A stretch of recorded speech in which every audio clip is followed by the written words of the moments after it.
Confronter les politiques à l'urgence écologique, comprendre leur lien avec l'écologie, leur rapport à cette thématique, la place qu'ils accordent à ces enjeux dans leur politique, dans leur programme, c'est l'objet de cette émission Face à l'urgence. Parce qu'à l'approche de l'élection présidentielle et d'une campagne électorale sous haute tension, ces enjeux centraux ne doivent pas être éclipsés, au contraire, il faut les imposer. Voilà pourquoi, donc Face à l'urgence, le média interroge des personnalités politiques, des représentants de partis, des candidats aux élections, spécifiquement sur ces problématiques, celle du climat et de l'environnement. Et pour ce nouveau numéro, c'est Nathalie Arthaud que nous recevons aujourd'hui. Bonjour Nathalie Arthaud. Bonjour. Alors Nathalie Arthaud, vous êtes agrégée en économie, vous enseignez en Seine-Saint-Denis, vous êtes porte-parole de Lutte ouvrière depuis 2008, vous étiez candidate à l'élection présidentielle en 2012 et en 2017, et vous êtes à nouveau candidate en 2022. Vous allez bien ? Oui, très bien. En ce moment, dans le massif des Morts, il y a un incendie dans le Var. Plus de 8000 hectares de forêt sont partis en fumée. Il y a des incendies en Grèce, en Turquie, en Algérie, au Maroc, en Californie, qui ont ponctué l'été. Tous ces méga-feux qui jonchent la planète, pas seulement l'été d'ailleurs. Qu'est-ce que vous en dites ? Comment vous réagissez ? Est-ce que c'est le symptôme aujourd'hui d'une société malade ? Est-ce qu'on est entré dans l'ère des méga-feux ? Apparemment, tous les spécialistes du climat font le lien entre ces feux et les dômes de chaleur d'ailleurs, que le Canada a subi notamment, avec le réchauffement climatique. Donc voilà, c'est une réalité. Il y a effectivement une urgence et manifestement, on va dans le mur au niveau environnemental sans que rien ne soit fait au niveau de ceux qui prétendent avoir le pouvoir. Donc moi, je crois effectivement que ça sera, d'abord qu'on est dans une crise grave, gravissime, un drame, oui, bien sûr, qui s'ajoute à la crise sociale, à la crise écologique, à la crise migratoire, et ça fera partie, bien sûr, des débats essentiels de la présidentielle. Nous devons donc mener des politiques spécifiquement par rapport à ces drames, à ces catastrophes écologiques. Est-ce que c'est possible aujourd'hui, dans le système dans lequel on est, d'y parvenir ? Moi, je suis convaincue qu'on ne pourra pas sauver la planète sans renverser le capitalisme. Voilà, c'est très clair. C'est cette logique qui se joue, quoi. C'est celle du capitalisme. Moi, je pense que c'est celle-là. Tous les candidats vont nous parler de la crise climatique, vont nous parler de la transition écologique, d'une façon ou d'une autre. Ils nous parleront peut-être tous aussi de la planification écologique. J'entends les uns ou les autres dire parfois qu'il faut repenser l'économie, qu'il faut remettre tout le système à plat. Le mot d'ordre, par exemple, de la France insoumise. Par exemple. Mais moi, je suis frappée quand même par une chose, c'est que jamais, il pose la question, à mon avis, centrale, essentielle, c'est est-ce que oui ou non, nous allons laisser les manettes de ce système productif dans les mains de la classe capitaliste, qui ne jure que par son profit, qui ne sait faire qu'une chose, c'est son fric, et puis après moi le déluge. Donc est-ce qu'on va remettre en cause la domination de cette classe sociale qui est irresponsable ? Donc c'est pas la question des dirigeants, de l'incompétence ou de la compétence des dirigeants politiques, c'est vraiment la question du système économique. On a un système économique qui est fondé sur la course au profit, qui est fondé sur l'exploitation des hommes, et l'exploitation de la nature. Une exploitation sans limite, qui va jusqu'à détruire les ressources naturelles. C'est la question du capital. C'est la question du capital, mais moi je suis frappée de voir quand même qu'ils ont réussi, avec les monocultures par exemple, à épuiser les sols. Ils sont en train de couper donc l'arbre, les branches sur lesquelles ils sont assis. Regardez ce qui se passe au niveau de la pêche, les bateaux-usines qui épuisent les ressources halieutiques. Bon, donc on est dans un système qui effectivement tue la planète à petit feu. Qui s'autodétruit, à petit feu. Alors, qui s'autodétruit. Qui a un petit peu son propre fossoyeur. Vous savez, les capitalistes qui dominent, qui ont les richesses, arrivent toujours finalement à sortir leur épingle du jeu, à s'en sortir, et ce sera effectivement les derniers qui seront impactés par cette crise climatique. Évidemment, cette crise climatique, elle va d'abord frapper les plus pauvres, les plus opprimés, les pays les plus sous-développés, les pays les plus démunis et les populations de ces pays-là. Donc, c'est comme ça que la société fonctionne. Donc, moi, je pense qu'évidemment, la question centrale, c'est est-ce qu'on va ou non remettre en cause ce système capitaliste. Je l'ai dit, donc il exploite la planète jusqu'à la détruire, mais il est aussi basé sur la propriété privée des moyens de production, sur la concurrence, sur les lois du marché. Lois du marché qui font que rien n'est coordonné, rien n'est organisé.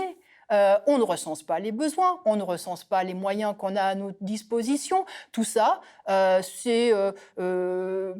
production s'organise au fil des milliards d'initiatives individuelles, hein, et puis surtout s'organise en fonction des choix de quelques grandes multinationales, hein, qui vont décider en fonction de leur rentabilité à elles. C'est l'anarchie du mode de production qui caractérise la société. On est dans un système productif complètement aveugle, où finalement on va, sur certains marchés, réaliser, mais a posteriori, hein, une fois qu'on a produit, une fois qu'on a engagé les ressources naturelles, on va réaliser qu'on a trop produit, qu'il faut mettre à la benne, qu'il faut détruire, ou inversement, qu'on n'a pas assez produit sur un marché. Alors tout ça, c'est un gaspillage inouï.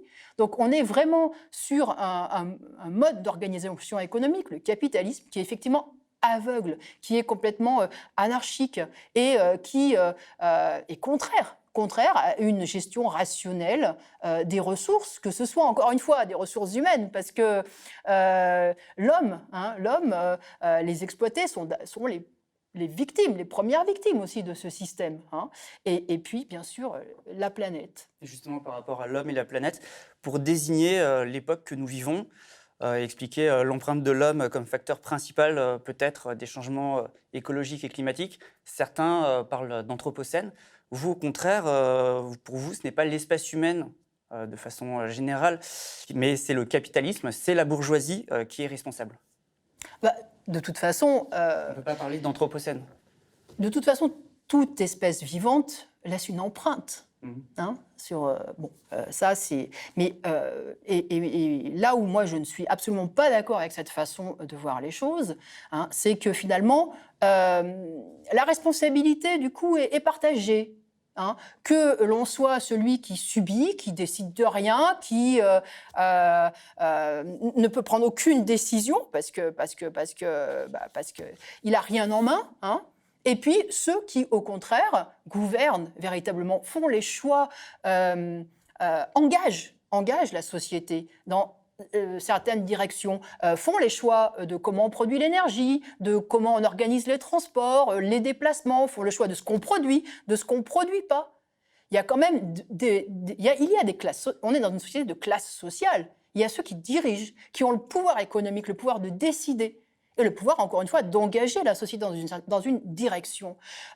L'ouvrier, le chômeur, le travailleur qui maîtrise même pas son avenir, dans le sens où il maîtrise même pas le fait de trouver du travail ou de pas en avoir, il ne sait pas où il va se loger en conséquence, etc., etc. De quoi est-il responsable ? De quoi est-il responsable ? Donc non, il y a une responsabilité aujourd'hui de la classe qui domine, qui détient le pouvoir, de la classe capitaliste. C'est d'ailleurs elle, hein, qui a pollué les océans. C'est elle qui encore aujourd'hui fait que l'Amazonie continue de reculer, les champs de soja qui remplacent les forêts, etc. etc.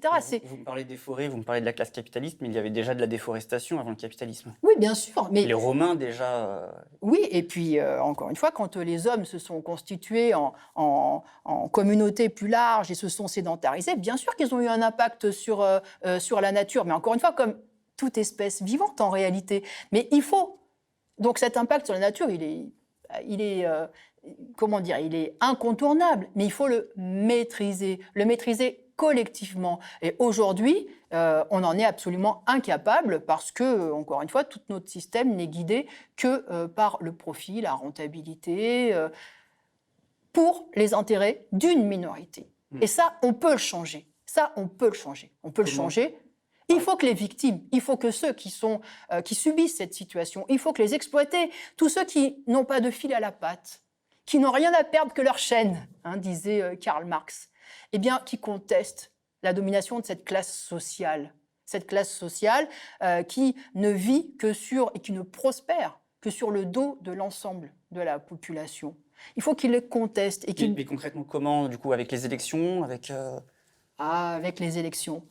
qu'il faut qu'ils le contestent avec la force qu'ils ont, c'est-à-dire leur force dans l'appareil de production, en faisant grève, en se mobilisant, en manifestant, en s'organisant, en force sociale. Même si c'est vous qui gagnez, ou je sais pas, les écologistes par exemple qui sont en train de mener leur primaire actuellement, ce ne sera pas suffisant pour changer la donne et avoir un mode de production sain et propre. Vous pensez que les élections peuvent renverser un ordre Je social? pose la question. Moi, bien sûr que non. Non. Si les élections menaçaient d'une façon ou d'une autre l'ordre social existant, je peux vous dire que du jour au lendemain, elles seraient interdites, les Vous élections. n'attendez rien d'aucun gouvernement, d'aucun gouvernant pour répondre à la crise Ils gouvernent quoi? Qu'est-ce qu'ils gouvernent? Qu'est-ce qu'ils gouvernent? C'est Macron, c'est Biden, Ils sont au pied des multinationales. Ils font ce que leur disent, leur ordonnent, leur commandent ces multinationales. Ils font rien en dehors de ce cadre-là. Ils font rien en dehors de ce cadre-là. Y compris, ils sont régulièrement amenés à se renier. À se renier.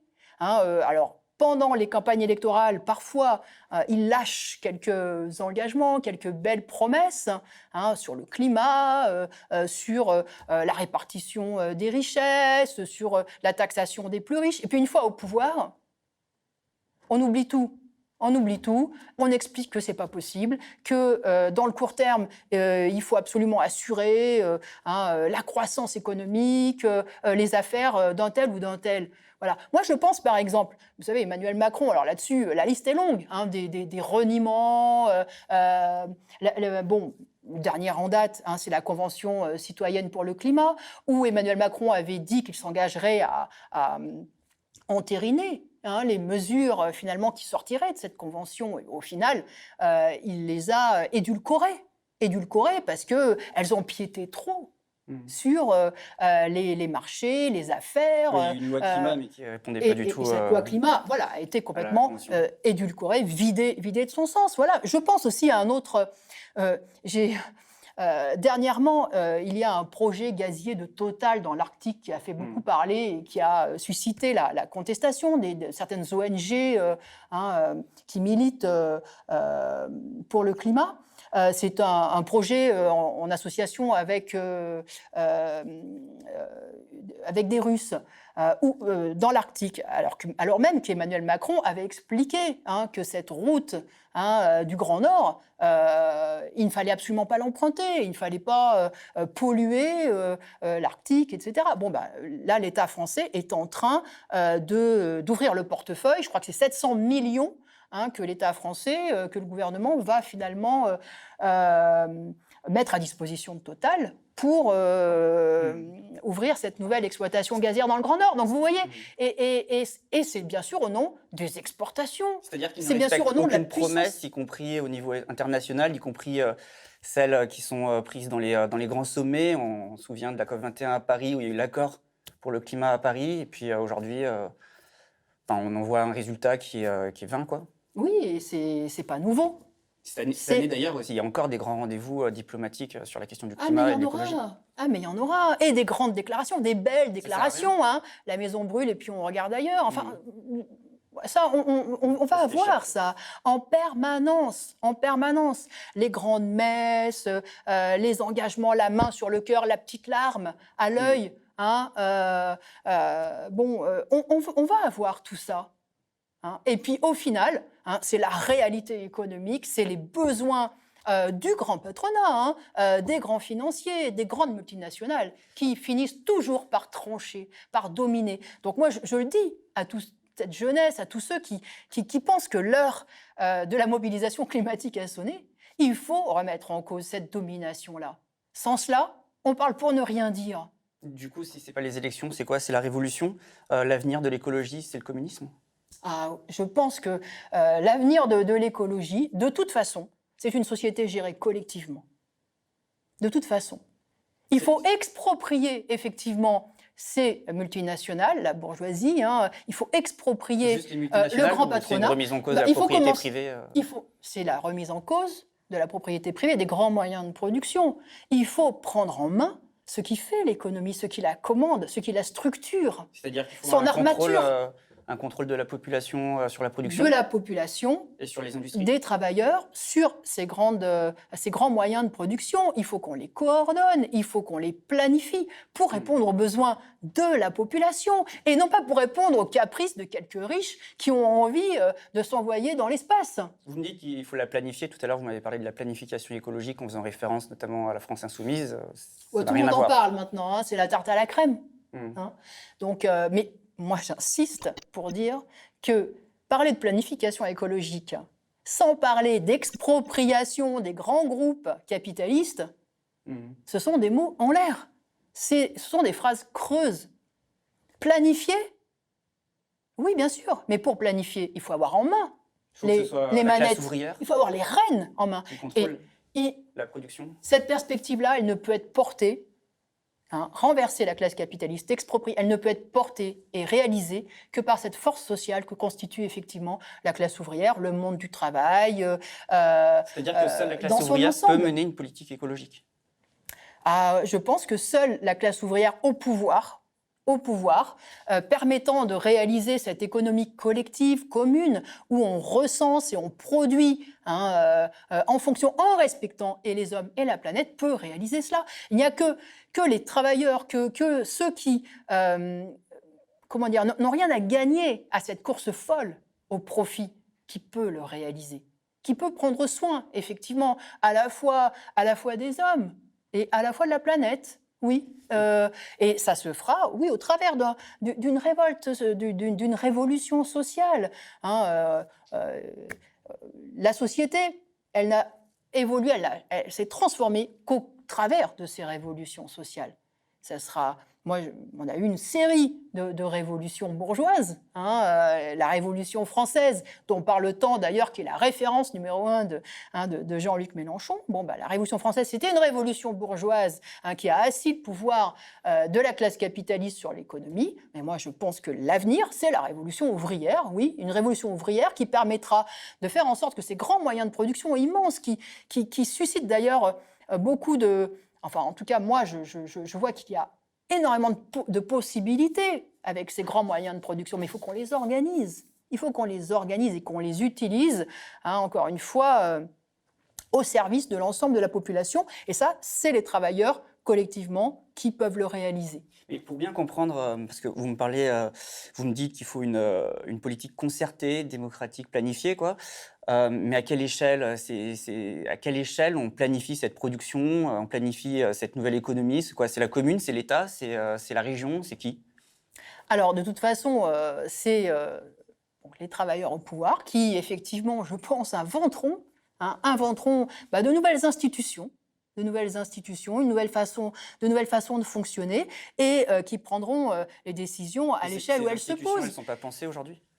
Mais elles seront mises en œuvre, vous savez, par ceux qui décideront de changer les choses. Est-ce que c'est pas un peu hasardeux? Parce que du coup, nous, on a envie de savoir comment, sous le socialisme, on pourrait sortir de la crise écologique. Enfin, je veux dire, on aimerait bien savoir aussi quels seraient les programmes révolutionnaires, quoi, qui pourraient... Non, ce qui est hasardeux, enfin, même pas hasardeux, mais ce qui est une impasse, c'est de rester dans le cadre de ce système. C'est de croire qu'en votant bien pour des femmes et des hommes, mais qui n'imaginent pas d'autre horizon que cette société capitaliste avec le marché, la concurrence, la propriété privée des moyens de production, on puisse s'en sortir.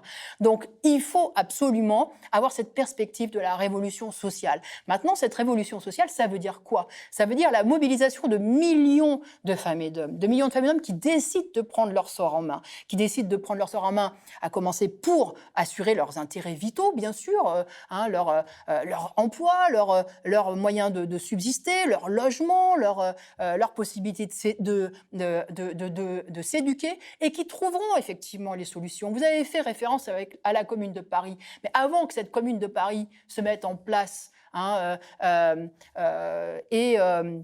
s'organise, personne ne l'avait inventé dans sa petite tête, avait fait son plan, on s'organisera à l'échelle des arrondissements, il y aura un délégué par arrondissement. Non, ça a été mis en place au travers de leur combat toute cette organisation. Et ça a été exactement la même chose au moment de la révolution russe. Aujourd'hui, on parle beaucoup des soviets, des conseils organisés à tous les niveaux, au niveau des usines, au niveau d'un district, d'une ville, au niveau d'une région, au niveau central. Mais encore une fois, ça a été effectivement inventé par les paysans, les ouvriers en lutte collectivement au travers des problèmes qui se posaient à eux et qu'ils devaient résoudre, y compris dans l'urgence, face à une situation extrême. Et ils ont trouvé les solutions. Donc, en tout cas, moi, je suis convaincue que voilà, l'issue, c'est effectivement de faire confiance, de s'appuyer sur le monde du travail, qui n'a pas d'autre intérêt que d'organiser la société pour que chacun puisse vivre dignement. Mais il y a urgence. Est-ce qu'on peut attendre une révolution va hériter de ce monde? Même, je veux dire, demain, si on a une société socialiste, elle va hériter des destructions en cours sous le capitalisme ou des destructions passées. Est-ce qu'on peut vraiment attendre une révolution, sachant qu'on n'a pas vraiment envie d'hériter d'un monde en ruine et qui peut-être ne serait pas possible de réparer? Parce que on parle de phénomènes irréversibles également. Mais c'est précisément parce qu'il y a urgence.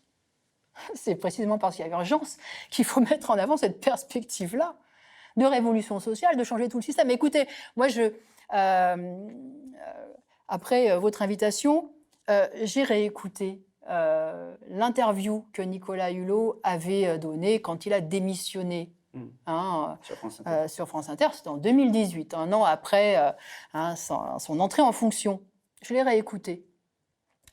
Parce que déjà, à l'époque, j'avais trouvé que c'était assez révélateur, justement, de tous les problèmes qui se posaient. Et Nicolas Hulot explique que les petits pas, c'est bien gentil, mais c'est dérisoire. Et que, il défendait son bilan aussi, en expliquant que des petits pas, il y en avait eu, mais en même temps, en constatant que c'était pas du tout à la hauteur du problème. C'était pas à la hauteur du problème, parce que le drame était là, parce qu'effectivement, ces petits pas-là, de façon qu'on peut faire en accord, en essayant de concilier le chou et la chèvre, ces petits pas, ils répondaient pas au drame qui se jouait, parce que précisément, il y a des effets de seuil, où on franchit un point de non-retour en réalité. Donc oui, il y a eu une urgence, mais encore une fois, on peut refaire le monde, on peut inventer un tas de mesures, un tas on peut défendre de belles idées pour protéger le climat. Si on ne remet pas en cause ce système où la rentabilité, le productivisme, mais pour les capitalistes, de leur point de vue, et la ligne de conduite, on est absolument, on se condamne à l'impuissance. Du coup, je voudrais aborder la question des énergies fossiles avec vous. On a vu le GIEC, dans son dernier rapport, remet totalement en cause la politique des énergies fossiles, des multinationales comme Total, qui sont en grande partie responsables des émissions de carbone. Est-ce qu'une société socialiste, c'est une société qui abolit ce type d'industrie? Ça sera une société, encore une fois, qui va recenser, comptabiliser C'est ce qu'on fera à la Total, fois les besoins vitaux, indispensables, et recenser les moyens que nous avons de les produire, et qui vont essayer de les faire se correspondre de façon à ce qu'on ne produise ni trop, ni trop peu, et de les faire se correspondre, bien sûr, pour préserver l'avenir de la planète, l'avenir de l'humanité. Ce sera ça l'unique préoccupation des travailleurs s'ils arrivaient au pouvoir. Du coup, est-ce qu'on remet en cause Total? Est-ce qu'on remet en cause Engie? Est-ce que Alors, il faudra remettre en... des secteurs aussi comme l'aviation ou l'automobile qui dépendent beaucoup de ces industries? Ça signifie forcément que tous les intérêts privés, tous les intérêts capitalistes soient bannis, soient bannis de la filière énergétique, du transport, etc. C'est-à-dire qu'on ne raisonne pas en fonction d'intérêts particuliers. On ne raisonne pas pour faire monter des cours boursiers ou pour augmenter les dividendes à verser à quelques actionnaires. On ne raisonne plus comme cela. Plus du tout comme cela. On raisonne Il faut de l'énergie. Il faudra toujours de l'énergie. Mais On est-ce que raisonnera. cette énergie doit forcément venir de l'industrie fossile? Eh bien, justement, vous savez. Sachant qu'elle est pointée du doigt aujourd'hui, Oui, notamment bien par les sûr. rapports du Mais GIEC. aujourd'hui, il n'y a pas d'énergie miracle. Il n'y a pas d'énergie miracle. Il n'y a pas de. Il faut une certaine quantité d'énergie. Ça sera un problème qu'on aura à se poser. Il faudra qu'on fasse une étude comparative. Toutes les énergies, elles ont leurs avantages, elles ont leurs inconvénients, elles ont leurs risques, elles ont leur sécurité. Il faudra trancher entre tout ça, également. mais collectivement. Et les centrales nucléaires, est-ce qu'elles Alors, peuvent perdurer Moi, je suis incapable de dire si l'humanité, dans un siècle, 2 siècles, 3 siècles, choisira ou pas d'utiliser le nucléaire. Je suis incapable de le dire aujourd'hui. Ce que je sais, c'est qu'aujourd'hui, se poser la question est-ce qu'il faut sortir du nucléaire ou autre, c'est une façon de, comment dire, de passer sur le préalable. De ne pas se poser la question, mais d'abord, est-ce qu'on accepte qu'il y ait des intérêts privés dans tout ce système-là? Mais est-ce que le tout ce nucléaire système en France, énergétique. aujourd'hui, c'est pas justement avec l'extractivisme? Est-ce que c'est pas l'impérialisme? C'est pas la France-Afrique? Enfin, je veux dire, on parle de Écoutez, l'uranium. le premier impérialisme du monde, c'est les États-Unis. Je ne crois pas qu'ils aient fait leur puissance sur la base du nucléaire. L'impérialisme français, non. L'impérialisme français, notamment en Centrafrique. Mais de toute façon, bien sûr que la France est une puissance impérialiste, bien sûr, et elle le sera pour fabriquer toute l'énergie électrique, les voitures électriques là, qui devraient remplacer les voitures thermiques. Comment est-ce qu'on va fabriquer l'électricité? Pour l'instant, pas de réponse, de façon propre. Ils en sont absolument incapables. Mais on y va, voilà. Ils ont choisi cette fuite en avant. Bon, encore une fois, rien n'est organisé. Donc moi, le problème central, c'est que on peut tirer des plans sur la comète, dire il faudrait utiliser cette énergie plutôt qu'une autre, il faudrait faire ci, il faudrait faire ça. Mais est-ce qu'on a les manettes en main ou pas? Est-ce qu'on se donne les moyens de les avoir ou pas? Est-ce qu'on les laisse? Mais on peut se fixer se fixer des objectifs. Est-ce que, par exemple, vous parlez des voitures thermiques, des voitures électriques, est-ce que c'est vraiment l'objectif? Est-ce que l'objectif, c'est pas justement de réduire la part de production nationale, de production d'électricité, en tout cas par rapport à la production actuelle? Est-ce que la sobriété énergétique, est-ce que c'est pas aussi un objectif d'une société socialiste? Non, mais on peut faire comme si on dirigeait la société. Ça, c'est sûr qu'on peut faire. On peut se dire, voilà, je suis à la tête du pays, je suis à la tête de Total, je suis à la tête d'EDF, je suis à la tête de Nestlé, etc. Et je vais choisir ça. Mais on ne l'est pas. Oui, mais on ne l'est pas. Sauf que tant qu'on s'amuse à zapper ce petit détail, qu'on n'a pas les manettes, qu'on n'a pas le pouvoir, qu'on ne dirige rien du tout, on parle pour ne rien dire. On parle pour ne rien dire. Et moi, je suis désolée, mais c'est un tabou, ça. Un tabou de dire qu'il faut exproprier la classe capitaliste. C'est un tabou de dire que ces gens-là, ce sont des irresponsables, qu'il faut, de façon urgente, les remplacer. Il faut se passer d'eux. Et il faut effectivement, collectivement, se poser toutes ces questions. Moi, je suis convaincue, je sais qu'il y a des scientifiques, qu'il y a des experts qui en savent 1000 fois plus que moi sur comment on peut produire de l'énergie propre. Oui, mais... Le problème, c'est que ces gens-là, ils ont zéro pouvoir. Est-ce que ce ne sont pas des experts bourgeois aussi? Mais aujourd'hui, de fait, toute leur expertise, de toute façon, si elle ne rentre pas dans les plans de Total ou de Renault ou de Peugeot, elles sont bonnes à aller à la poubelle. Sauf qu'avec les travailleurs au pouvoir, ces expertises-là, elles seront regardées, elles seront utilisées. Voilà, encore une fois, ça fait toute la différence. Mais vous me dites... Est-ce qu'on produit pour le profit à court terme ou est-ce qu'on produit pour répondre à nos besoins, pour préserver la planète? C'est ça qui fait toute la différence. Vous me dites que son pouvoir, c'est vain, mais je veux dire, il y a quand même un mouvement social, il y a des luttes menées par des écologistes qui revendiquent des choses, qui essayent aussi d'arracher des acquis. Par exemple, sur l'économie, sur la question du droit du travail, on vous entend faire des propositions concrètes, demander aussi des mesures immédiates, participer aux mouvements syndicaux. Vous formulez des revendications comme l'interdiction des licenciements. Pourquoi pas sur l'écologie? Pourquoi on ne pourrait pas faire la même chose sur la question du nucléaire, de l'énergie, des énergies fossiles, etc. Non, d'abord, sur le droit du travail. Sur le droit du travail, effectivement, quand il y a une pression de la part des travailleurs, Mais quand il y a il pourrait y en avoir une sur la question une de l'écologie et du climat. mobilisation, effectivement, on arrive à arracher des choses. Pour réduire la Sur part l'écologie, d'électricité, on peut pour aussi. fermer des aéroports. Sur l'écologie, on peut aussi. Et d'ailleurs, en fait, c'est cette pression-là qui marche. Il n'y a que cette pression-là qui marche et qui pousse effectivement les dirigeants à trouver des compromis finalement. Mais à chaque fois, ces compromis, c'est pour ménager les affaires. Mais surtout pour vous, la question du climat, de l'écologie, c'est quand même une question sociale. Et de toute façon, on ne résout rien. On ne résout rien si on ne va pas jusqu'au bout, justement. Le problème, c'est et en matière d'écologie, on ne peut que constater que non seulement on n'avance pas, mais on recule. Et d'ailleurs, c'est vrai pour le sous-développement, c'est vrai pour la misère, c'est vrai pour le chômage. En fait, c'est vrai pour quasiment tous les problèmes aujourd'hui. Vous participez à ces mouvements, à ces mobilisations sur l'écologie, aux marches pour le climat?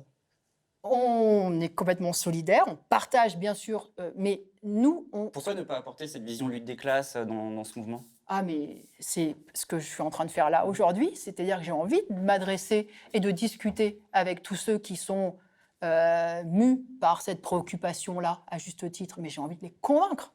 De les convaincre qu'effectivement, il y a un problème d'organisation sociale, il y a un problème lié au capitalisme, et que toutes ces diversions qui consistent, y compris à mettre tout le monde sur le même plan, on serait tous responsables, on consommerait mal, trop, on serait pas assez respectueux de l'environnement. Vous savez, cette écologie culpabilisante, où finalement on essaye de faire croire que l'écologie c'est un problème individuel, de comportement individuel, voilà, qui masque justement le fait qu'il y a un problème collectif. Il ne faut pas qu'on démissionne sur le fait de comment on organise la société. Est-ce qu'on l'organise? Est-ce qu'on la prend en main? Est-ce qu'on est capable de la gérer réellement? Et on ne le saura que si on empêche cette classe capitaliste de préempter tout le pouvoir et si on l'empêche de nuire, tout simplement. Le socialisme, voilà. Si les catastrophes écologiques et climatiques nous engloutissent avant, ce serait bien la peine. Mais vous savez, il peut y avoir aussi des crises financières. Il peut y avoir, mais encore une fois, si on n'arrive pas jusque-là. Il ne faut pas croire que la révolution sociale mettra plus de temps à régler ces problèmes que cette situation-là, ce ronron, où finalement, d'année en année, on avance vers le mur. On ne mettra pas plus de temps. Moi, je suis convaincue que oui, il y a une colère, une révolte, un sentiment d'injustice profond, mais il faut qu'il se traduise justement en perspective. Et la perspective que cette société capitaliste, on peut la renverser, on peut la changer, on peut construire une autre société à la place, bien sûr qu'il faut la défendre. Ça, c'est vital. Et maintenant, nous, lutte ouvrière, nous militons d'abord dans le monde du travail. C'est notre priorité. Oui, c'est notre priorité. Oui, les combats sociaux, mais là, ça concerne aussi le monde du travail, non seulement ça concerne le monde... On parle par exemple des désastres industriels, Lubrizol, les pollutions industrielles, etc. Là, c'est les ouvriers qui sont directement en première ligne. On peut parler de l'amiante. Il y a encore 3000 personnes qui meurent de l'amiante aujourd'hui. Donc, on peut parler de tout ça. Oui, bien sûr. Mais c'est pas seulement... Mais c'est pas seulement que les travailleurs sont confrontés à ce problème-là. Mais c'est encore une fois que le monde du travail, c'est la seule force sociale qui n'ait pas de fil à la patte et qui sera capable, effectivement, d'aller jusqu'au bout, c'est-à-dire jusqu'à contester cette propriété privée là, des grands moyens de production. Il n'y a que cette force sociale-là. Donc, c'est la raison pour laquelle nous militons pour que les travailleurs soient conscients du fait qu'ils ont en main la possibilité de changer la société. Ils sont en fait la clé de la situation. Mais il faut qu'ils soient conscients de leur force. Il faut qu'ils se constituent en classe combattante. Ils en ont les moyens.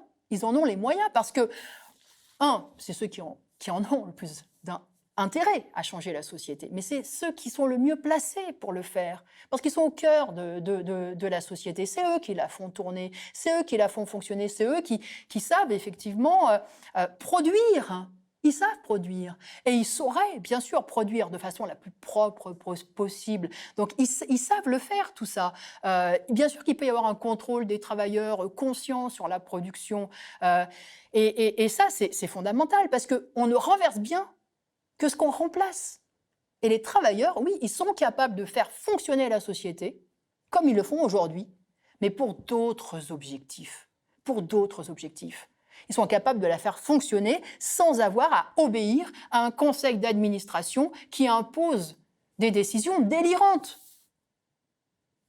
Délirantes du point de vue humain, du point de vue de l'environnement. Ils peuvent effectivement continuer de produire pour répondre à des objectifs démocratiquement décidés et qui préservent l'avenir de la planète. Moi, je suis effarée. C'est la question des profits, en fait. C'est la question des profits et c'est la question de qui décide ce qu'on va produire, comment on le produit, en quelle quantité. Vous trouvez normal, vous, que la production d'armes, par exemple, continue de capter des milliards et des milliards d'investissements de ressources naturelles, etc. Mais ça, c'est un gâchis sans nom. Ça signifie que demain, par exemple, il y aura une transparence totale sur les process industriels, sur les risques, sur les études d'impact. Mais c'est ce qu'il faudra faire. On sera capable de prévenir les risques. risques. Bien sûr, parce qu'aujourd'hui, y compris, on a parfois des... Il n'y aura plus de secret industriel.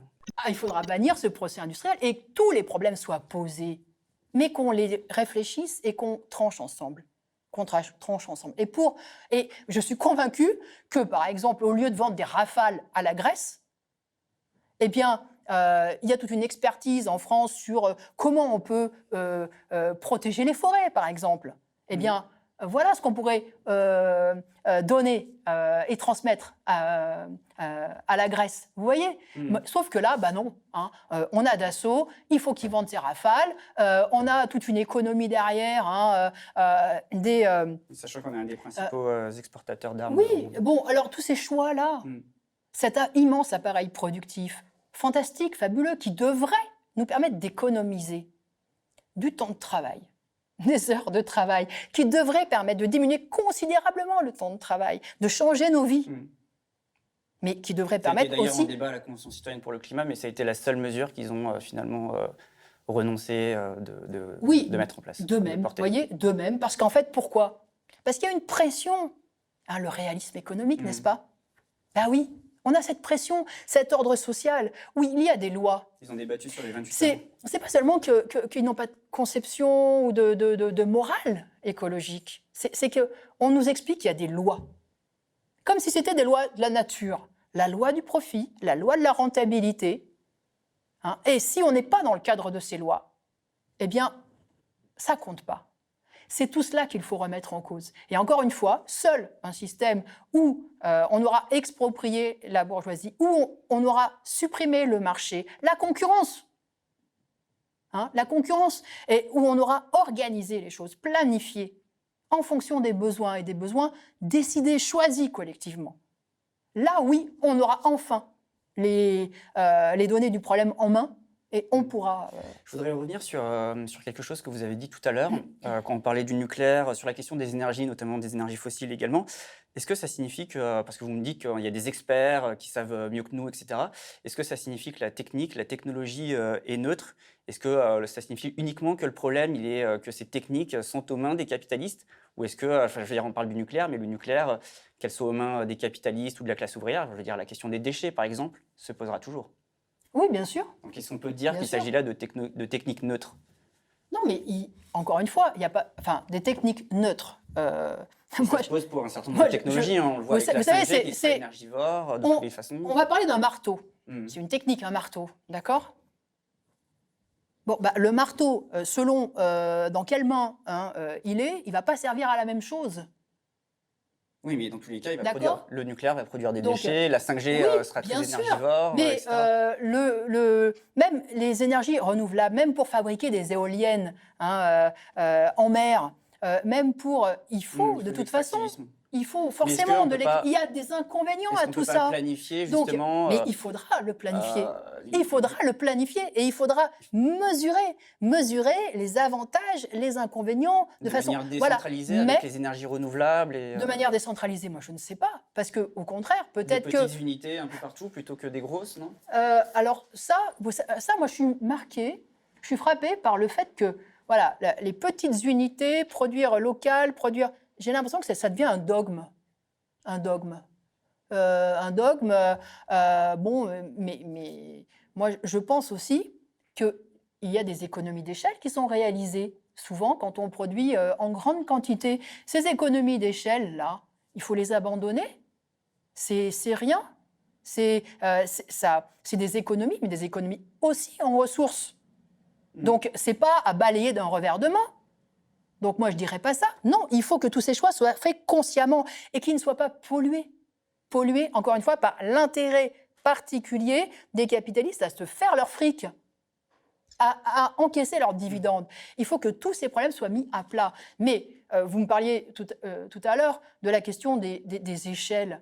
Il y a bien sûr des productions qu'il faut faire localement et qui desserviront un marché local, mais il y a aussi des productions qui sont à gérer à l'échelle bien plus large, à l'échelle d'un pays, à l'échelle d'un continent peut-être, et même à l'échelle peut-être de la Terre, parce qu'un aspect qu'on n'a pas du tout discuté... C'est-à-dire qu'on pourrait continuer à exporter de l'énergie, de l'électricité? Mais oui, peut-être, bien sûr, peut-être, et peut-être d'ailleurs que l'énergie renouvelable, elle viendra peut-être de ce qu'on aura installé dans le désert, je ne sais pas moi, hein, mais bien sûr... En tout cas... Donc on n'aurait pas forcément une autonomie au niveau de la production énergétique. Mais alors ça, c'est un point qu'on n'a pas abordé. Mais s'il y a un problème qui pose la question de l'internationalisme, hein, c'est quand même le problème de l'écologie. C'est complètement stupide et c'est une aberration de raisonner sur la planète, hein, sur l'environnement, à l'échelle locale. Bon, on n'a qu'une seule Terre, je crois, hein. Un seul océan, une même atmosphère. Donc il faut des politiques internationales. Mais de toute façon, le problème ne pourra être résolu qu'à l'échelle internationale, qu'on le veuille ou qu'on ne le veuille pas. Et là encore, le capitalisme, la concurrence, les rivalités entre pays, c'est un obstacle. C'est un obstacle, tout ça. Alors, après, vous me dites, il faudra produire localement. Moi, je ne sais pas si on va construire des usines textiles ou dans toutes les villes d'Afrique ou... Non, je crois pas. Mais justement, sur cette question de l'internationalisme, est-ce que justement la question de l'énergie, des énergies fossiles, du nucléaire, ça pose pas aussi cette question, sachant que ça induit l'extractivisme, les matières premières, le nucléaire, pour faire du nucléaire, on va chercher de l'uranium, il y a le pillage des ressources, d'exploitation, de la domination dans des pays en Afrique, par exemple. Ça pose la question de l'impérialisme. Quelle est la place, quelle est la responsabilité de l'impérialisme dans cette situation, notamment de l'impérialisme français? Très clairement. L'impérialisme, de toute façon, il accompagne le capitalisme. Hein. Il accompagne le capitalisme et bien sûr qu'aujourd'hui, il y a le pillage des ressources. Moi, effectivement, le fait qu'on soit dépendant de l'uranium du Niger... du pétrole aussi. Voilà, du pétrole, mais je parle... Que Total va construire au Ouganda, en Tanzanie. Voilà, mais là, je parle de l'uranium parce que si vous voulez... tous les dirigeants français expliquent que le nucléaire, c'est l'indépendance énergétique de la France. Ça fait sourire quand même, franchement. C'est ridicule. Et puis, il y a le fait que tous ces pays pauvres sont devenus les poubelles des pays impérialistes. Hein, qu'on va désosser nos cargos en Inde, au Pakistan, qu'on envoie nos déchets chimiques, toxiques, etc., au large des côtes africaines, etc., etc. Donc, bien sûr, mais encore une fois, le capitalisme, c'est ça aussi. C'est ça, c'est l'impérialisme, c'est le pouvoir des pays et de la classe bourgeoise la plus puissante sur le reste du monde. Donc tout ça, il faut le changer. Et encore une fois, je veux bien que les écologistes disent « Oh là, il faut produire petitement, etc. etc. » Mais si on n'a pas cette vision-là collective et globale du problème, encore une fois, on se fout à l'impuissance. Du coup, si c'est l'impérialisme, on remet en cause quand même ces énergies, sachant qu'on ne pourra pas aller chercher du pétrole en France. On ne pourra pas aller chercher de l'uranium chez nous. Non, mais il faut remettre. Bien sûr que. Encore une fois, moi, j'ai commencé par ça, par dire on ne sauvera pas la planète sans renverser le capitalisme, sans renverser l'impérialisme. Et effectivement, il faut avoir cette perspective d'un pouvoir des travailleurs, d'un pouvoir des exploités, qui sera le seul pouvoir collectif réellement, véritablement démocratique, où on pourra choisir en toute conscience de la direction qu'on prend sur le terrain économique, sur le terrain social, etc., et qui permettra, y compris au peuple de la planète, non pas de se combattre, non pas de se faire concurrence, mais de s'entraider, de se coordonner, de faire ensemble les choses. Mais ça, on n'y parviendra pas, encore une fois, sans renverser les intérêts d'une classe capitaliste qui, aujourd'hui, domine toute la planète.